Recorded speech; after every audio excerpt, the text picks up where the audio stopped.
गोटे गाँव हरि और रवि दुई सांग रहुथिले। हरि जणे भल परिश्रमी चाषी थिला, किंतु रवि ताहार बिल्कुल विपरीत थिला। से संपूर्ण रूप से कर्मठु अलसुआ थिला।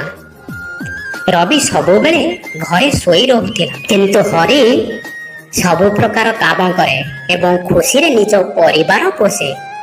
दिने हरि रविर खेत को जाई देखे तो तार खेत हल होई पड़िछि, किंतु बाकी काम एपर्यंत होई नाही।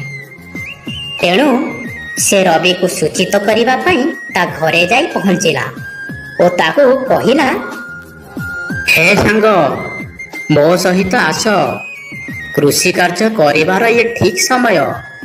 आस हल जोचिबा। अलसुआ रवि बड़ कष्टरे उठिला ओ कहिबाकू लागिला, हे सांग, मो देह बहुत खराब अछि। मु जररे पड़िछि। तो मो खेत हल जोची पारिबु कि? हरि को जଣା थिला कि रवि ताकू मिछ कहूछि, तथापि सांग दृष्टि हरि रविर खेत को हल जोची देला। परदिन हरि खेत को जाउथिबा रास्ता रे रवि को देखिला। तेणु रवि को कहिला, रवि, मु तम खेतरे हल जोची देइछि। एबे मो सहित आस, खेतरे मंजी लगाइबा। किंतु रवि अलसुआमी रे कहिबाकू लागिला, तुमे चलो, मु आसुछि। सेठारु हरि एकुटिया खेत को चलीगला, किंतु रवि घरे बड़ आराम रे सोई रहिला। हरि निजर खेतर काम सारी रविर घर को गला ताकू सूचित कराइबा पाई। तेणु ताकू जाई कहिला, हे रवि, मो तुम खेतरे मंजी बुणी देइछि। मो सह एबे चाल खेतरे जल छिंचिबा ओ बाकी काम करिबा। अलसुआ रवि कहिबाकू लागिला, मु एबे विश्राम करुछि, तुमे चलो। विश्राम करि सारे मु अवश्य आसीबि।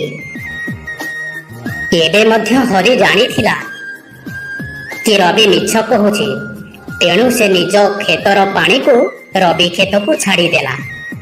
समय बढ़ी चलिला, फसल बढ़िबाकू लागिला। तेणु हरि निजर मित्र रवि पाखकू गला एवं ताकू कहिला, हे रवि, तू मोर सबठु भल बंधु। तेणु मु तोर सबु काम सारी देइछि। एबे फसल अमल करिबा समय आसीगलानी। तू तो खेत को जा, नहेले बड़ अनर्थ होई जिवो। वर्षा हेले सबु उजुड़ी जिवो। एबे मध्य रवि निजर अलसुआमीपण को त्याग कला नहीं। घरे सोई रहिला। से हरि सह खेत को गला नहीं। हरि निजर फसल काटिबाकू गला ओ ताकू घर को आनी एक सुरक्षित स्थान रे रखिदेला। अचानक वर्षा हेबाकू लागिला तो रविर सबु फसल पानी रे बहीगला। एबे रवि दुख मनरे कांदी कांदी फसल पछरे दौड़ीबाकू लागिला, किंतु ता आखि आगरे सबु फसल पानी रे बहीगला।